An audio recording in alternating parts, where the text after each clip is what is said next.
I'm sure you've heard the saying in every first grade classroom, right? I before E except after C. I think that's it. I used to be really good at spelling. It's been a minute. Now I just type a whole bunch of abbreviations into a document and hopefully someone can understand what I'm actually saying. What I'm trying to say is there are exceptions to every single rule. So this whole series we've been talking about kegels and pelvic floor exercises, and today we're going to talk about when not to do kegels because there are some people that shouldn't be. Hey, I'm Becky. Welcome to Wellness in the Pelvis. I'm a pelvic floor physical therapist and a mom, and it's my job to help people like you understand more about their bodies, especially in their pelvis. Today, like I said, we're going to talk about who shouldn't be doing kegels. So if you aren't sure if this is something that you should be watching, you probably should. Let's make sure that you're actually the right person to be exercising your pelvic floor. So let's shed some light on what's going on down there. We're going to talk about 6 different times where you should not be exercising your pelvic floor. So if you're one of these people, stop. Number 1, if you're having any sort of pelvic pain at all, no matter when it is or how it feels, stop. You need to get this addressed either by a physician or a similar type of provider or a pelvic floor physical therapist, of course. Instances that I'm talking about are during or after intercourse, even when you're just hanging around, you're doing the Netflix part of Netflix and chill. If you're a woman and you're experiencing some sort of menstrual cramps, but it seems like it's more than just the average bear, definitely need to stop then too. Number 2, when you're constipated. If you're having trouble getting things out, it probably isn't the best time to start strengthening. Some of our patients that we see actually have too tight of pelvic floor muscles, making it hard to get stuff out when they're trying to poop.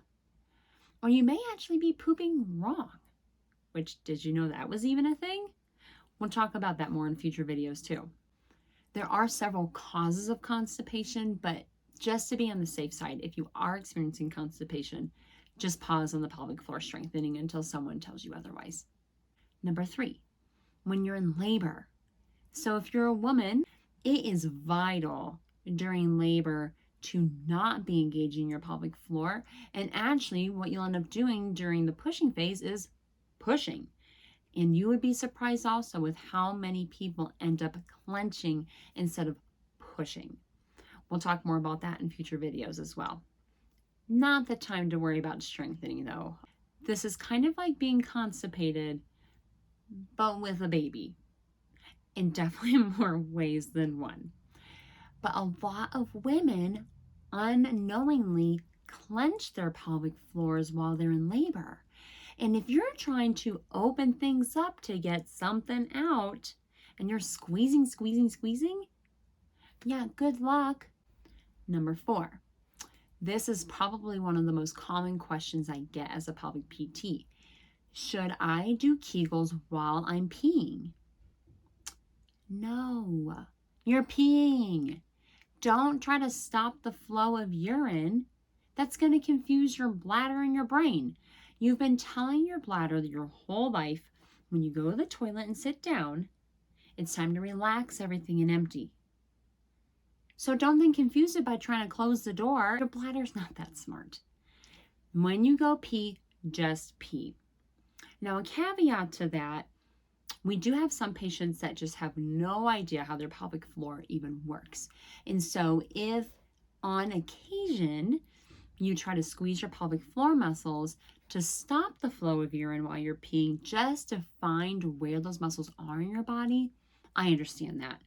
Once you've figured it out though, there's no reason to be strengthening when you're trying to empty your bladder. This kind of goes along with having pelvic pain, but if you're having specifically bladder pain, also don't be doing kegels then either. You may be clenching your pelvic floor, especially the muscles around that bladder sphincter or your urethra also, making it really hard to empty. And so squeezing the pelvic floor and strengthening it will actually make it even harder to pee and make your bladder hurt even worse. I may not have been counting on those last few, but this is number 6. If you've hurt your tailbone, we see this all the time, especially in Colorado. There's tons of people skiing and snowboarding, and then they fall and hit their butts. There's only so much padding in those snow pants, okay? If you've fallen and hurt your tailbone, sometimes the tailbone actually gets tilted forward. When that happens, the muscles inside the pelvis actually get tighter because the tailbone puts them in a shortened or squeezed position. And so if you've fallen and hurt your tailbone, do not be doing kegels until you have someone take a look at that injury. We want to make sure that the tailbone is in its proper position before you start strengthening. It would be like if you fell on your shoulder and hurt your rotator cuff, and then you just started waving your arms around, hitting volleyballs or something. That's not going to feel very good. Same thing with the tailbone injury. There's one really important group that also shouldn't be doing kegels, and it sounds kind of weird, but when you think about it, it actually makes sense. People that clench their jaws really shouldn't be doing kegels until they have their pelvic floor checked out, because there's a very strong correlation between those that clench their jaws and those that clench in their pelvic floors. If you think about it, these are very protected areas of the body. Your mind doesn't want something to get injured here or in those areas down there either. So people that clench their jaws during the day or night may be clenching their pelvic floors and didn't know it. Hi, Evie. Yes, I know you want to go on a WA, okay. You'll need to ask your dad. Yes, thank you. Yes. Obviously having a little interruption here. The dog wants to go on a WA, okay. Have you seen a theme yet? Pretty much all of these populations or these scenarios are people that are, in some reason, tight or clenched in the first place, whether it's because of stress or injuries or illnesses, or does delivering a baby count as an injury or an illness? It might. Most of these people are people that are already tight and tense. We don't need to tighten and tense muscles that are already living like that anyways. My job is to actually help those muscles relax. And then if it's necessary, then we work on strengthening. So, what questions do you have about who shouldn't be doing kegels and why they shouldn't be doing kegels? Let me know down below. Don't worry about that like or subscribe thing. It's not really my thing.